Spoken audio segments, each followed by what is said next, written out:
If you have an interest in horses and love learning more about horses, the horse industry, teaching, or even managing your own horse business, then you're in the right place.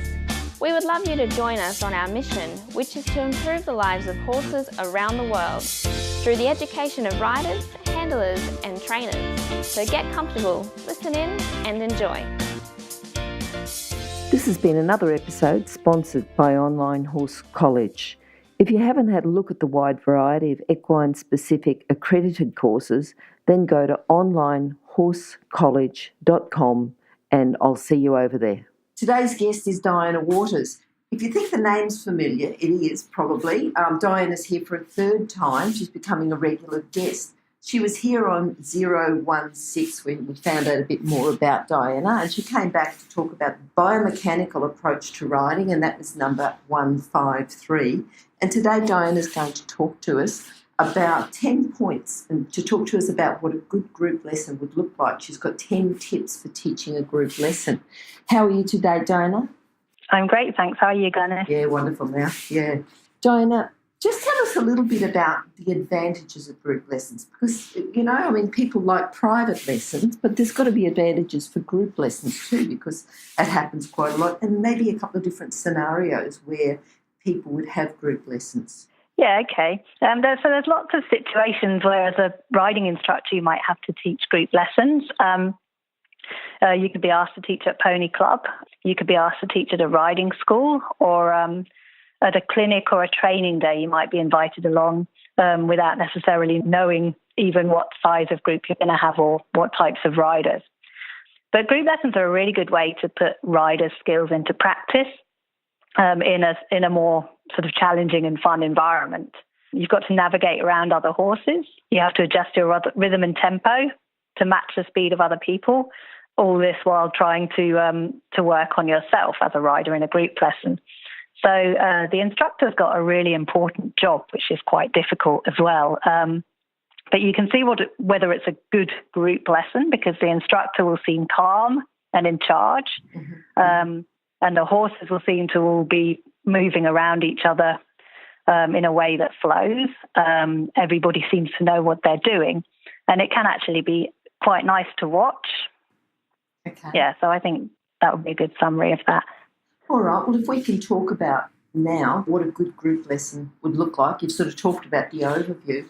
And for group lessons, it's got to be a more economical approach. I mean, probably not for beginners. They might need to be a bit one-on-one. But once you can already have that guide and control and, moving around, it's more economical to teach in a group from the riding school's point of view. Yes. And the riders then generally get a better deal and they get more riding time if they're in a group lesson. Yeah, definitely. And when I've worked at riding schools, the parents are always keen to get their children into a group lesson, partly for the financial reasons, but also the social side of it as well, and the encouragement and the sense of rapport that you can nurture between the clients as well.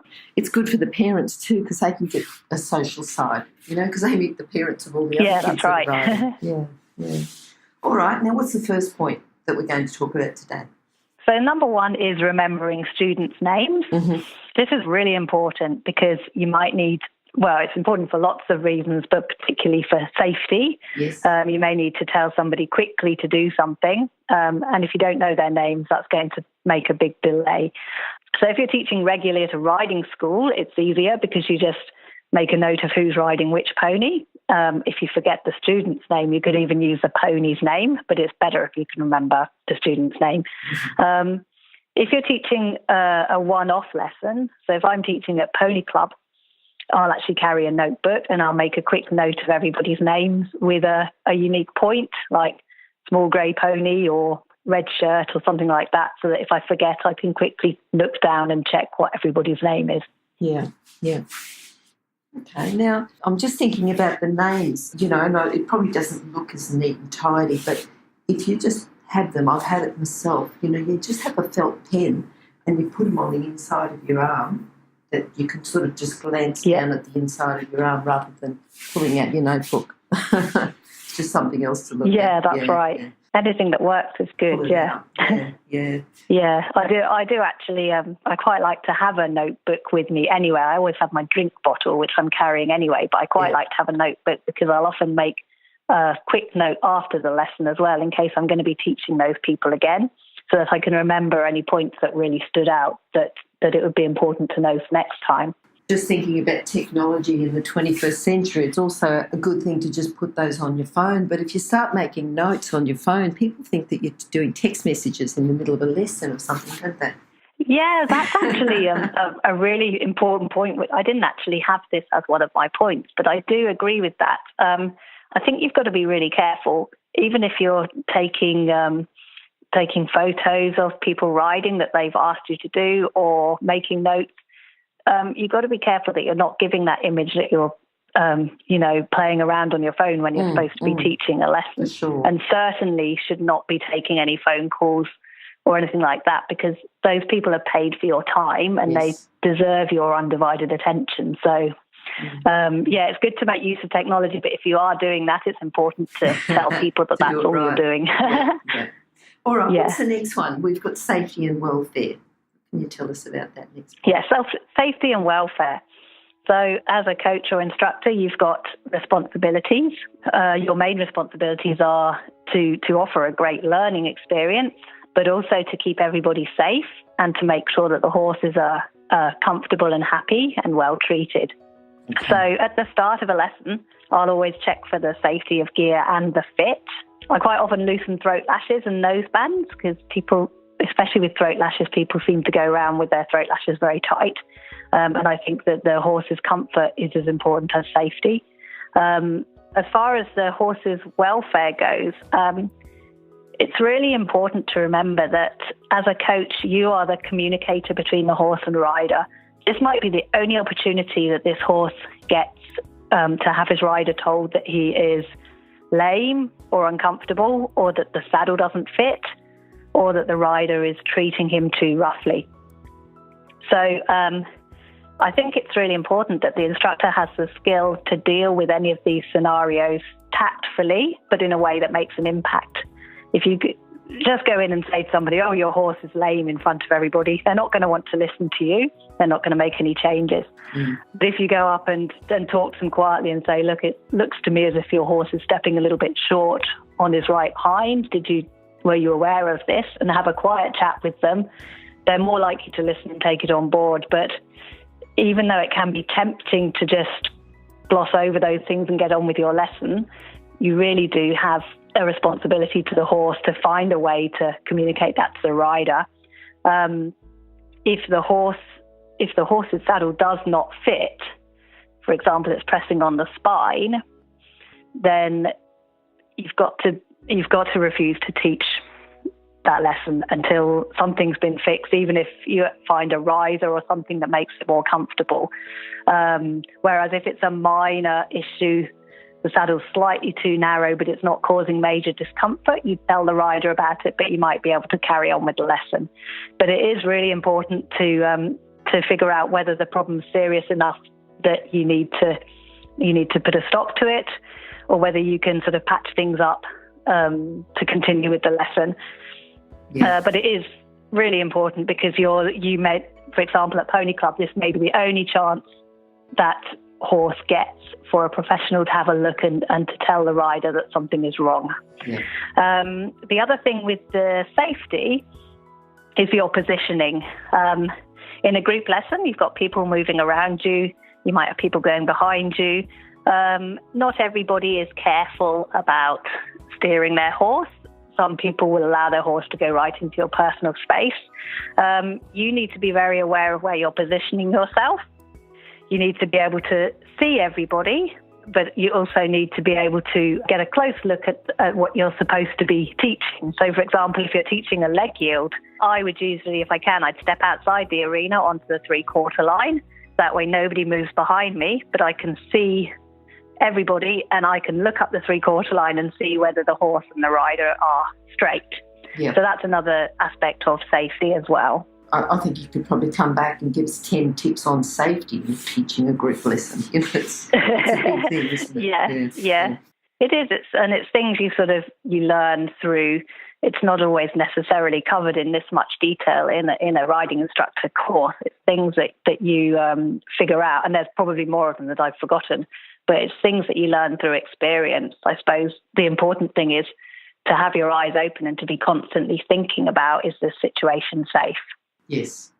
I think I wanted to add one more as well about welfare, which is to emphasize the importance of attitude towards the horse and towards one another. So the instructor, again, has a big position of responsibility to treat the horses well, to not allow sort of hitting and excessive spurring and pulling, but also to always speak respectfully to the clients and to get your point across without yelling or losing your temper, and expect them to speak respectfully to you and towards each other as well.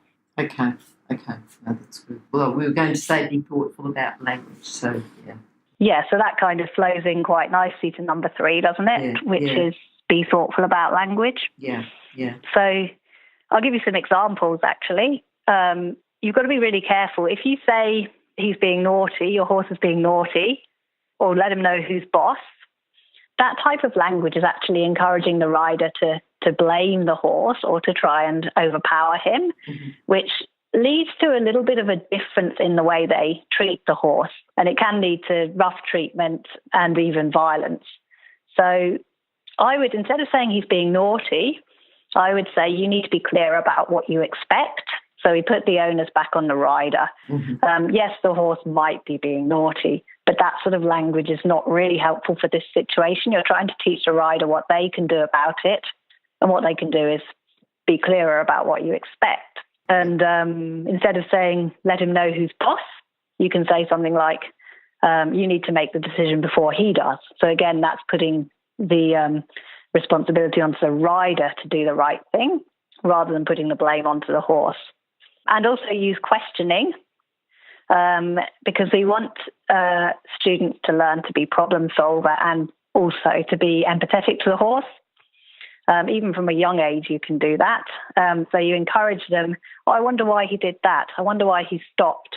Get them to think about why and to realise that he is a living being as well. And that's the thoughtfulness coming back in, isn't it? To be thoughtful about the language. So if you're teaching your students to be thoughtful. Yeah. Yes, and again, here it comes up again, how much of a responsibility we have as coaches, how much of a difference we can make in the horse world just by changing those subtleties which change the attitudes of the riders. Yes. All right. So far we've gone through number 1, remember students' names. Number 2, safety and welfare. Number 3, being thoughtful about language. And the next one here is adapting methods according to class size. Because, if you think a 1 is private, 2 is a semi-private, 3 is really a group, and you could have 20 in a group or 3 in a group. So adapting methods according to class size. Just tell us a couple of different methods that you use and this class size that you use that on. Yes, okay. So I volunteer sometimes at my local working equitation club, and if you go there, you're not necessarily sure how big a class size you're going to have or what people you're going to have in your class. If you're teaching at a riding school, hopefully the riding school will limit the class size to no bigger than about 5 or 6. So that means that everybody gets a reasonable amount of attention, but there's enough people there to make the class fun and social and to give all those benefits that we talked about before. But if you're a visiting instructor at Pony Club or at a clinic or at a training day, a riding club, you might have sort of up to 10 students or even more. It's really important that you can keep everybody occupied and engaged and safe, of course, and also to try and give a meaningful experience to everybody. So in these bigger groups, they're going to learn more through practice rather than through detailed instruction. So you have to set up your tasks in a way that people can work together to practice and to improve, and in a way that everyone can work as a team. So you need to set up situations where everybody can keep moving without losing their turn as well. I've seen some large group lessons where there's 10 riders sitting waiting their turn in a group, and people are getting anxious about whether they're going to miss their turn. Somebody's jumped in front of somebody else, and that's all anybody's thinking about. Nobody's concentrating on what they should be doing. So I'll give you an example. It's a working equitation scenario. So you might have a large mixed ability group of, let's say, 10 riders. Some of them don't know how to canter, and others can do flying changes. So you've got a big range of abilities there as well. And they're practicing an obstacle called the bell corridor. So you approach the corridor in canter or trot, depending on your level. You transition to walk, and then you halt immobility and ring the bell. The lower levels you leave by walking forward, and at the higher levels you rein back out of the corridor. Does that make sense? Yes. It's good because it's an exercise you can set up. It's good for different ability groups. Yeah.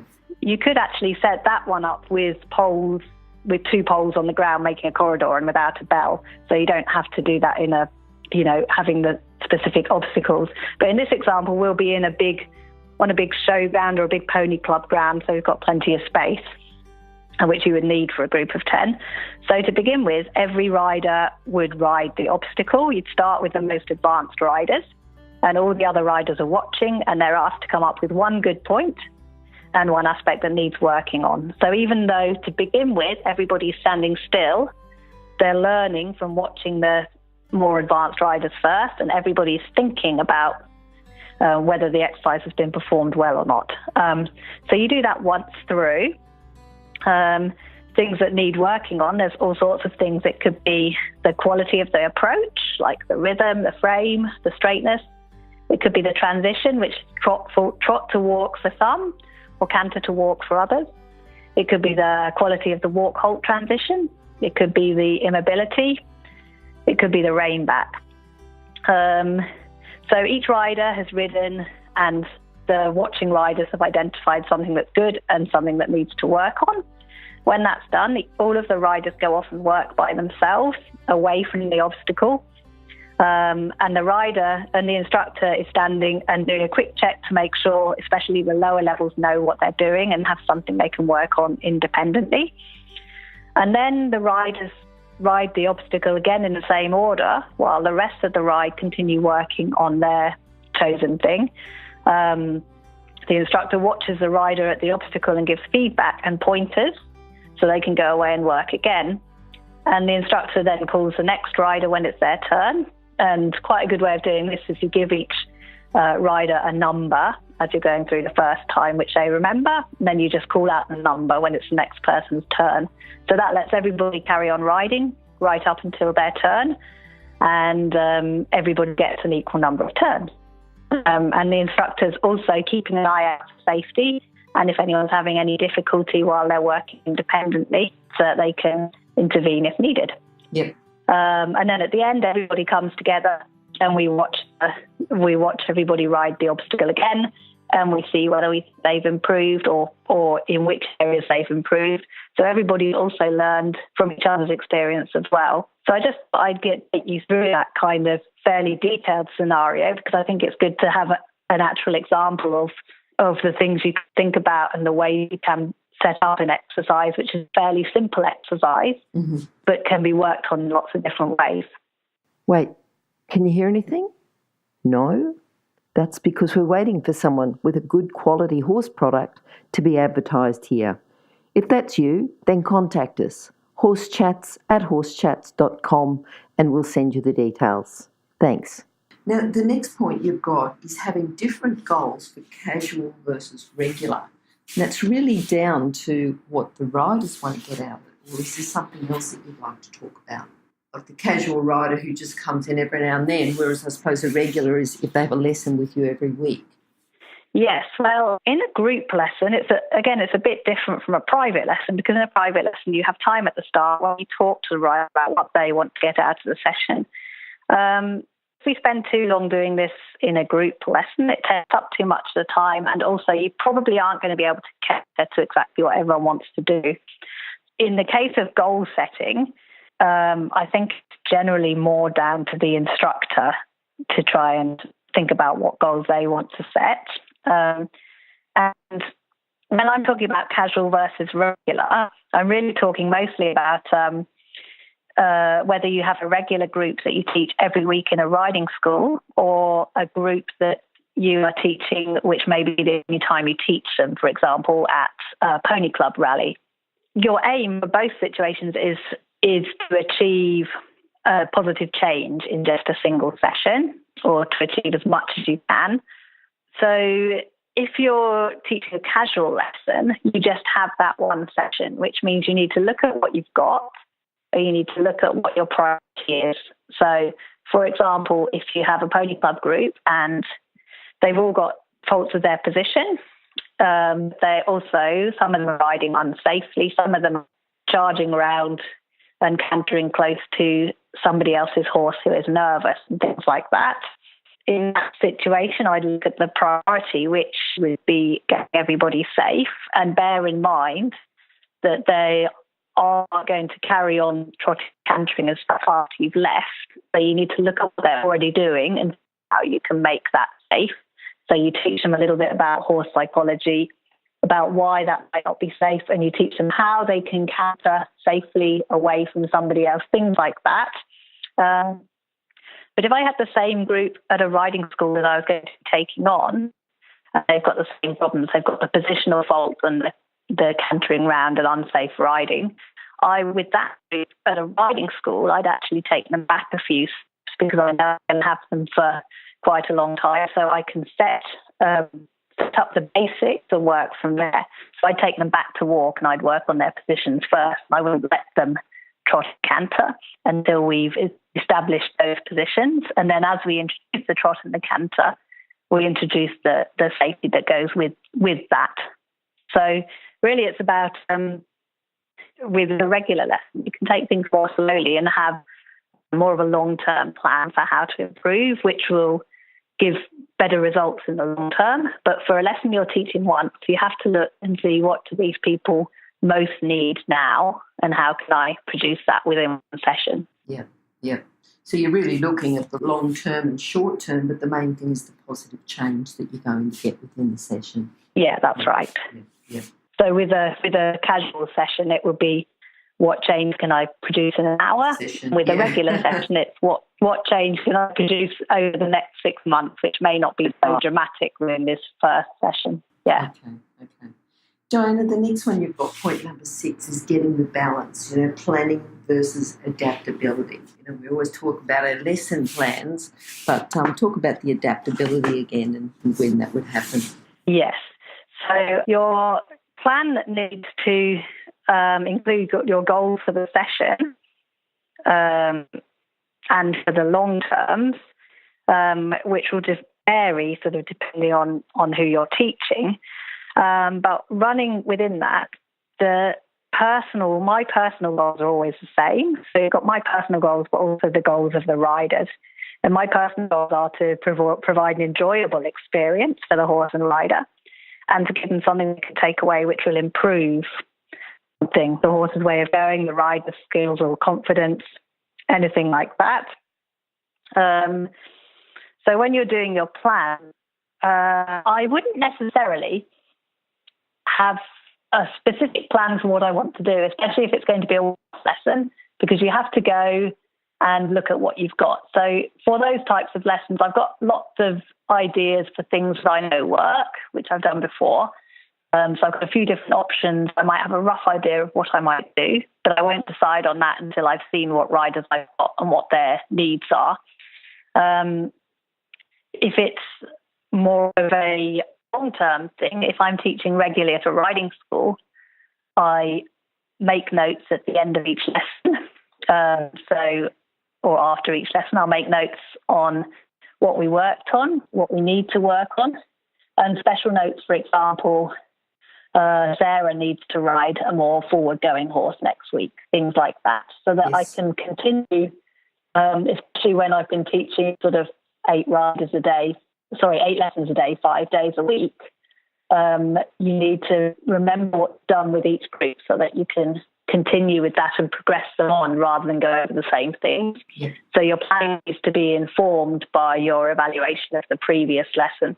But again, even with the regular lessons where you've got more idea of exactly what you're going to work on, you still have to work within what you've got on a day. It might be windy and the horses are all really excited, or it might be a really hot day and you decide to take them for a trail ride instead if the riding school allows that. So you've still got to have flexibility within every plan, but you also need to have an idea of where you want to go on that day and in the long term. Yes, yes. Now, you've sort of got the flexibility, but the next thing you've got is number 7, tailor the lesson to ability and fitness of both the horses and the riders. Yeah. So especially difficult, again, when you've got a mixed ability class, but the activities need to be simple enough that they can be managed by the most novice rider. They've got to be challenging enough to keep the most advanced pupils engaged. So a really good way of doing this is to keep the exercises fairly simple, but you're looking for a different quality of work from the different abilities. So, for example, you might work on halt transitions, walk to halt transitions, and with a beginner rider, you're happy if they manage to get the horse to halt and to just from a rein aid and to release that at the right time. But from your more advanced riders, you teach them the seat aid and you expect them to halt from an invisible aid. You expect it to be smooth and you expect it to be at the marker. If it's a small class, you can do different activities. For example, you can take turns trotting at the rear of the ride. Yep. And each rider has a different task within that trot. So a more advanced rider might trot one-handed, or they might make a trot halt transition within their turn, where the beginner will just trot around holding on and practicing rising trot. And going to the fitness and ability of the horse, if you've got a green horse or an unfit horse, a nervous horse or an old horse, you need to keep that in mind when you're planning activities.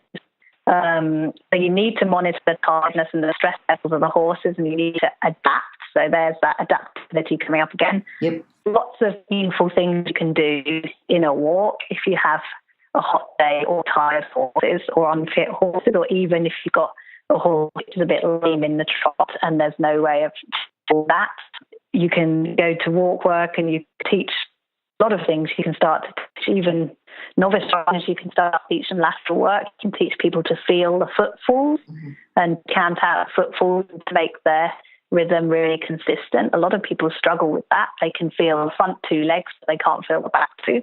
Yes. You can also carry out additional work in halt. And also, even if you have a group of really fit horses and competent riders, it's really important to teach the riders how they should allow their horses to have breaks and long rein stretches.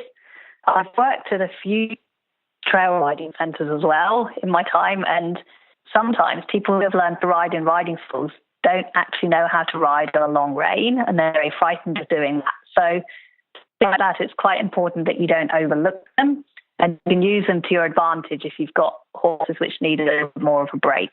If you're an equestrian coach or a horse riding instructor, or even if you aspire to be one, have a look at the free video series for horse riding instructors on the Horse Chats website. Go there now, have a look, horsechats.com. Just thinking about, sometimes I know that I used to teach a lot of young riders who were very wanting to go and wanting to get a lot out of their lessons, very keen on jumping and galloping and everything else, and maybe the horses weren't so fit, but by the time you keep the young riders in 2-point position, they sort of feel like they're getting a lot out of it, even though the horses may not have been doing as much work as what the riders would have liked. Yeah, that's right. And there's fun exercises you can do, like pairs riding. Yes. They can ride either next to each other or they can ride opposite each other along the arena. Yep. The children think that's really fun, but you can do it at quite a slow pace. Yes. So it's really important to have lots of tricks up your sleeve and not just go faster and harder as you get more advanced. Yeah. Yes, and I think if you go back to being taught, thinking about the horses' welfare, you don't want the horses to just go out and work hard all the time. You want the riders to appreciate what the horses are able to do and what they need to do. That's right. And particularly at Pony Club, children need to be taught to see the horse's signs of fatigue as well, and that it's not okay just to gallop round and around or to keep jumping if their horse is tired. But children are actually, sometimes we kind of train them out of this. They're actually naturally quite nurturing and quite tuned into that. Yeah. And I think if we continue actively teaching it, they will maintain that. Mm-hmm. It's as an instructor to say, right, I really want you to learn this, and to forget about teaching the aspects of reading the horse and consideration for the horse. But it really is worth taking the time to do that. Yeah. All right, for number 8, Diane, you've got clear communication, explain, prepare, and execute. Yeah, okay. So in a group lesson, you sometimes might invent some really interesting little new activities, or even just for a basic transition. The same thing is the same. If the rider knows exactly what they're doing, and if they've got enough time to prepare, then they will ride the movement a lot nicer and it'll be more pleasant for the horse. So I've often had, especially with really keen adult beginners, you'll tell them to halt and they'll suddenly yank the horse's mouth. Instead of, you almost have to say to them, okay, I'm going to give you a little bit of warning, and then I want you to do a smooth transition. I want you to give your horse a bit of a warning. Mm-hmm. So each member of the group needs to know what they're doing, and they need to know what's expected exactly before they begin an exercise. So, for example, if I'm riding a transition, I'd say for a sort of established group who knows how I work, I'll say, right, the whole ride prepare to halt, and the whole ride halt. Yes. The horses also know what I'm saying as well, so that can be helpful or not. Or I can say, Anna, by yourself, prepare to trot. The rest of the ride's going to stay and walk. And trot. So I've given Anna time to prepare while everybody else is listening. Mm-hmm. And the other thing is that if it's a complicated or a new exercise, I'll get all the riders to halt and I'll explain the exercise first in a way that everybody understands. And then I'll check that everybody understands, so I'll ask them to repeat it back to me. And if it's a particularly challenging exercise, for example, you're changing the rein across the school alongside each other, I'm going to say we're going to change the rein straight across the school so that the rear file becomes the lead file. So when I tell you to turn right, you'll all turn at the same time, but you're riding in a line next to each other, which is like a race, but we're going to try and stay together, not race. So ride straight across the arena and then left at the other end, so that Anna is now in the lead. Can anybody suggest any problems we might have? So I'm marking this because we are changing direction and we're riding close next to each other, whereas we'd usually be behind each other. So I want them to notice and to think about the fact horses might try to race, they might try to kick or bite. And we'll have a quick discussion about how we can stop those things from happening. And then I'll ask, does everybody understand? And then I'll get somebody else to repeat it back and then go ahead and do the exercise. Yep. And all that preparation is really worth it because it means the exercise now runs smoothly and safely. Sure. It's much more enjoyable. Sure. And the final thing with the clear communication, so we've got the explain, prepare, execute. The thing is the instructor needs to be speaking clearly, so you need to speak slowly. You need to know how to project your voice and how to breathe correctly whilst you're talking. And also it's really important that your tone is authoritative and calm. And horses respond really well to that calm tone. You also use your tone, especially with more of a novice group, to manage your horses. So the horses are listening to you all the time, and they're watching your body language as well. If you want everybody to go steadier, you can use your voice to help with that. If you've got a rider who the horse is going a bit fast and they're getting a bit nervous, you talk in a calm voice and the horse and the rider respond well to that. Okay. And again, I think, although I have had instructors in the past who have yelled at me and it's actually spurred me on and made me do better, but I generally would recommend it's not a good idea to yell at people. That just shows that the instructor has not made themselves clear enough. It's really the instructor's responsibility to communicate clearly so that they don't need to yell. Yes. So it would only be a very rare case, for example, if someone's just about to get on the back of a horse that kicks, then you might need to yell. But other than that, you need to be speaking respectfully at all times. You said earlier about the groups, about giving them, the more advanced rider might go through, but the other riders have a look and they're watching. So you're keeping them all occupied. But that's actually point number 9, is keep everyone occupied, give equal attention to all riders and avoid lengthy explanations. Yeah, I suppose we've covered already. It's funny, I've looked at that and seen avoid lengthy explanations. Yeah. I just thought I may have just given some lengthy explanations there. Sorry if I have. I think you might want to go back and read it as well. Yeah. But I think Diana, right through, you are crossing over, but it's quite holistic in nature. Is the whole teaching the group lesson, what the good group lesson should look like, and you do have to pull a bit from this and a bit from that. But the 10 tips are holistic within that teaching lesson. Yeah. So did you want to talk a bit more about point number 9? Yeah, I'll just add a little bit to that. If you're used to teaching private lessons, it's very easy to get drawn into trying to solve a problem, because you look at a rider and you think, if we can just fix their leg position and this, the horse will go so much better. But that's going to take you 5 minutes, during which everybody else is getting bored. So you need to remember, in a group lesson, everybody's paid an equal amount to have the lesson. Yes. They all deserve an equal amount of attention from you. If somebody needs sort of specific attention, then they need to book in a private lesson. It's a different sort of discussion altogether that you have as a group lesson. Yes. If somebody's struggling to control their horse, it's tricky, because you need to give them some help now for safety reasons. But in that situation, I will try and change the environment. So, for example, there's a horse that's spooky at one side of the school.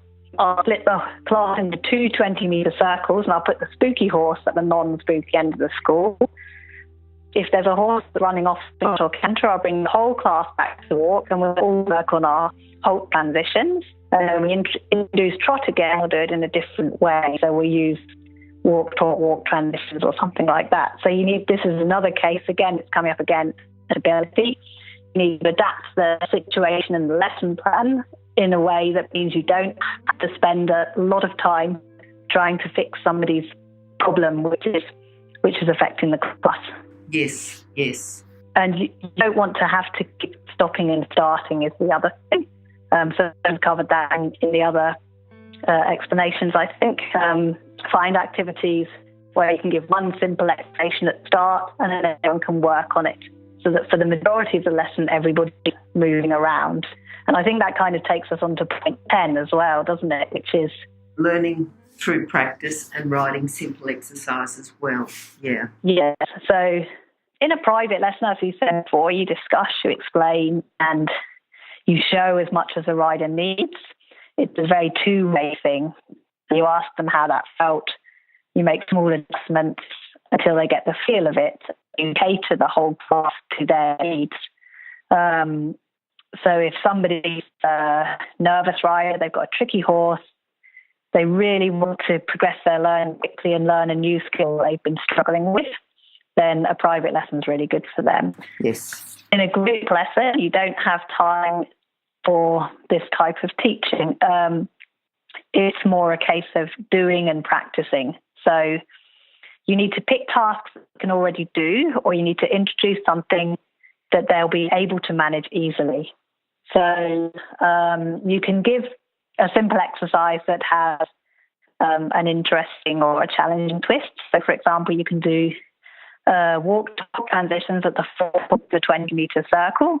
I know 20-metre circles don't have 4 points, but you can divide it up. Well, you've got your tangent points, the 4 points, the 4 tangent points. Yeah. Yeah, so you can everybody has to halt at the same time. So there's 8 riders spread over 2 20-metre circles, and they all have to halt at the same time as they reach those 4 points. That means they have to watch each other's speed and where they are, and they have to circle accurate. So and we'd have to be talking about a 20 by 60, wouldn't we? Because a 20 by 40, it's not going to work. Yes. Yes.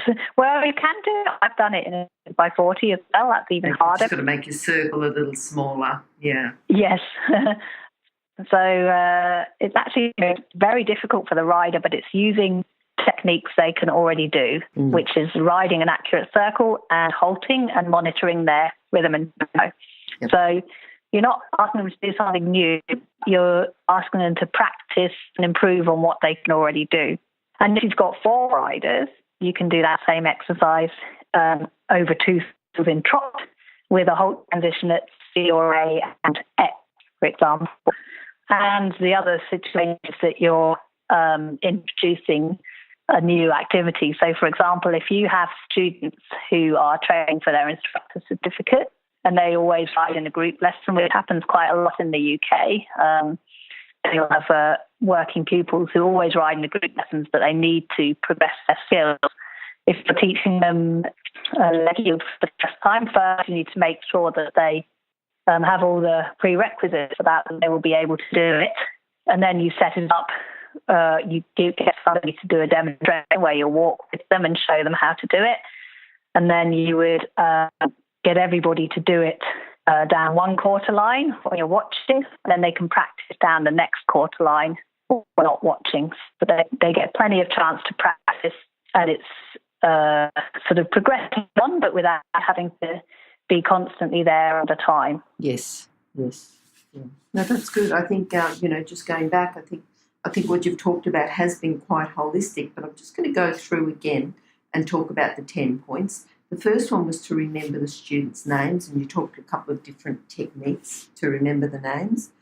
The second one was you talked about safety and welfare and about how it's the instructor's responsibility, because sometimes a student will come and they don't have the knowledge to even know that the horse is lame. So it really is up to the instructor to draw attention to the fact that the horse's welfare is at risk. You go forward with the lesson. The next one was thinking students, but being thoughtful about the language that you use and getting the students to be thinking about the way they're treating the horse. You talked about adapting methods, that's number 4, to the class size, where you've got the bigger groups that practice different things. You talked about the bell corridor exercise. That was quite a good one, I think. And it's 2 poles where you can canter and rein back out, or you can trot, do a transition to walk, halt, and then walk out. I think that was a good one too, Diane. Do you use that one much? I've started sort of in the field of working equitation recently. That's what gave me the idea for it. And it is really versatile because there's actually quite a few obstacles for working equitation which are really good for that type of thing. But with the bell corridor, you don't need any equipment really. 2 poles on the ground will do the same job. So, that is a good one. All right. And then number 5, you talked about the different goals for the casual and regular riders. You might be teaching riding schools once a week or just teaching the occasional pony clubs. But either way, you're looking for positive change. And then the next one, number 6, was getting the balance. You talked about planning and adaptability, and the main thing that you wanted to do is to provide an enjoyable experience for both horse and rider. Number 7, tailor the lesson to ability of fitness of both horses and riders. Number 8, clear communication, explain, prepare, execute. And number 9, keep everyone occupied, giving equal attention. And number 10, learning through practice, writing simple exercise as well.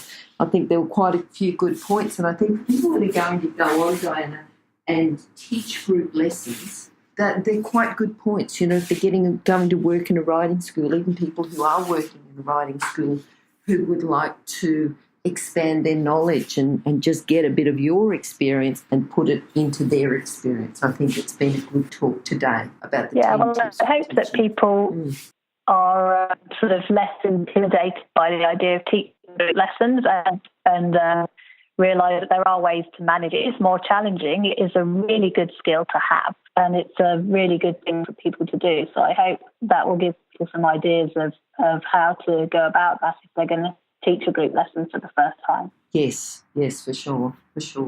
All right, so Diana, thanks again for your time today. Appreciate you putting your time out. Now, if people would like to contact you, they can look at the 2 previous exercises, 016 or 05 or 153, where you talked about the biomechanical approach. Or Diana, do you want to just say again how people can contact you? Yeah, I've got a website which is called responsiveequine.com.au, and I've got my phone and my email address. Okay, and just in case you missed that as well, that'll be on horsechats.com/DianaWaters3, or if you go to horsechats.com, search for Diana or search for Waters.